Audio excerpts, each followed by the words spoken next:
ಮತ್ತೊಂದು ಲೆಕ್ಕವನ್ನು ಮಾಡೋಣ. ಸೊ ಮತ್ತೊಂದು ಲೆಕ್ಕ ಮಾಡೋಣ ಮಾಡೋಣಪ್ಪ. ಓಕೆ. ಸೊ ಇದು ಯಾವ ಕೂಡ ವಿಧಾನ? ಎರಡನೇ ಲೆಕ್ಕಲ್ಲ ಇದು. ಯಾವ ವಿಧಾನ? ವರ್ಣಿಸುವ ವಿಧಾನ. ವರ್ಣಿಸುವ ವಿಧಾನ ಮೇಲೆ ಮಾಡೋಣ. ನೀವು ಟ್ರೈ ಮಾಡ್ರಿ, ನಾನು ಟ್ರೈ ಮಾಡ್ತೀನಿ. ಸೊ ನೀವು ಗಮನಿಸ್ತಾ ಹೋಗ್ರಿ, ಲೆಕ್ಕವನ್ನ ಗಮನಿಸ್ತಾ ಹೋಗ್ಬೇಕು.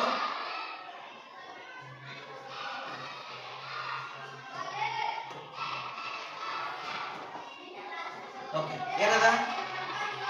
2x plus y is equal to 8 ಅಂತದ ಸಮೀಕರಣ 1 ಅಂತ ಕೊಡೋಣ. Next 3x minus y is equal to 7 ಅಂತಿದೆ ಸಮೀಕರಣ 2 ಅಂತ ಕೊಡೋಣ.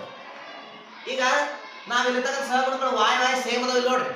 ಸೇಮ್ ಅದಾವಲ್ಲ, ನೋ ಪ್ರಾಬ್ಲಮ್. ಯಾವುದು ಏನು ಸಮೀಕರಣಕ್ಕೆ ಅಷ್ಟಿಂದ ಇಷ್ಟದ ಗುಣಿಸೋ ಅವಶ್ಯಕತೆ ಇಲ್ಲ. ಈಗ ಇಲ್ಲ ಅಂತಂದ್ರೆ ಇದಕ್ಕೆ 3ನೇ ಇದಕ್ಕೆ 2ನೇ ಗುಣಿಸಿದ್ರೆ ನಡೀತದೆ. ಸೊ ನೇರವಾಗಿ ಮಾಡೋಣ. ನಾವು ಸಮೀಕರಣ 1ರಲ್ಲಿ ಸಮೀಕರಣ 2 ಕಳೆಯಲಾರ. ಸರಿನಪ್ಪ? ಸಮೀಕರಣ 1 ಏನು? 2x plus y is equal to 8.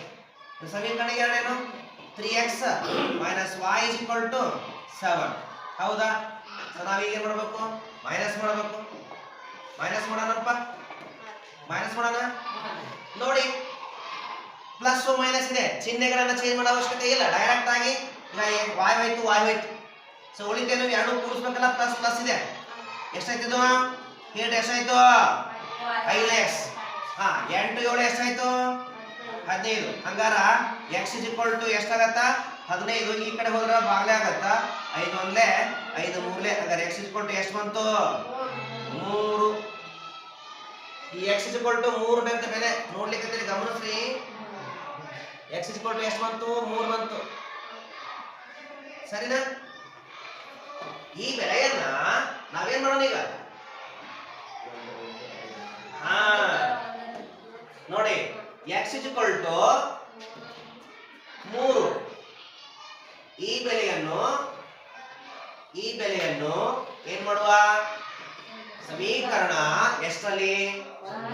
1ರಲ್ಲಿ ಏನ್ ಮಾಡೋಣ? ಆದೇಶಿಸಿ. ಸಮೀಕರಣ 1ರಲ್ಲಿ ಆದೇಶಿಸಿ. ಸರಿನಾ?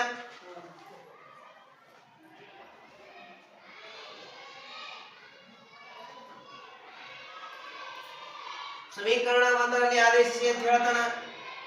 ಆದೇಶನ ಮಾಡೋಣ. ಸೊ ಹಂಗಾರ ಸಮೀಕರಣ 1 ಏನದ? 2x plus y is equal to 8 ಅಂತಿದೆ. 2 into x ಅಂದ್ರೆ ಬೆಲೆ ಎಷ್ಟು? 3. ಹೌದಾ? ಪ್ಲಸ್ y 8 ಕ್ಕೆ 8. So 3 6 plus y is equal to 8. ಅಂದ್ರೆ y is equal to ಎಷ್ಟಾಯ್ತು? ಇದು ಈ ಕಡೆ ಹೋಗಿ ಮೈನಸ್ 6 ಆಯ್ತು. ಅಂದ್ರೆ y is equal to 2. therefore x is equal to ಎಷ್ಟು? 3 ಮತ್ತು y is equal to ಎಷ್ಟು?